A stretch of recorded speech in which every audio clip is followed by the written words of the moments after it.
Threats కానీ, including కుటుంబ సభ్యుల మీద దాడులు కానీ, ఇవన్నీ అనుభవించి వచ్చామంటే, ఇంత భరించి మేము ఎందుకు వచ్చామంటే వ్యవస్థల్ని బతికించాలనే చెప్పి.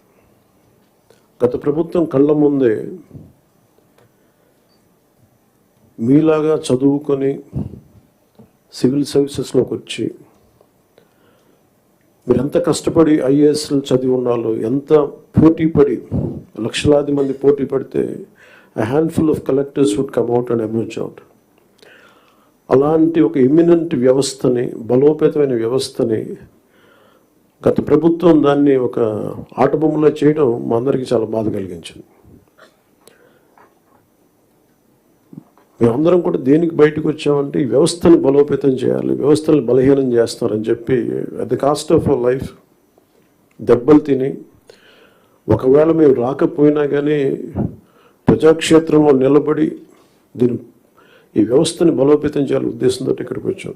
But God's grace and people's commitment, they save the democracy, they brought us into power. ముందు మీకు ఎందుకు దృష్టిలో ఉన్నా చెప్తున్నాం అంటే, we are here to strengthen you, we are here to empower you, we are here to stand by you for a good governance and accountable governance. ఇన్ని దశాబ్దాలుగా ఇప్పుడు ఆంధ్రప్రదేశ్, ఉమ్మడి ఆంధ్రప్రదేశ్ కానీ విభజిత ఆంధ్రప్రదేశ్ కానీ ఎప్పుడు ఇంత ఇబ్బంది పడలేదు. గత 5 ఏళ్ళుగా ఆంధ్రప్రదేశ్లో పాలన ఎలా ఉందో చూశారు.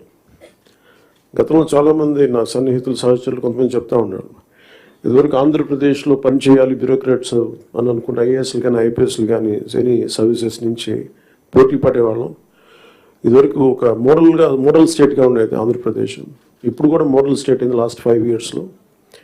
హౌ నాట్ టు బి, ఒక రాష్ట్రం ఎలా ఉండకూడదో తెలియజేస్తుంది. ఒకప్పుడు ఒక రాష్ట్రం ఎలా ఉండాలో తెలియజెప్పింది, ఇప్పుడు ఒక రాష్ట్రం ఎలా ఉండకూడదో తెలియజెప్పిందని.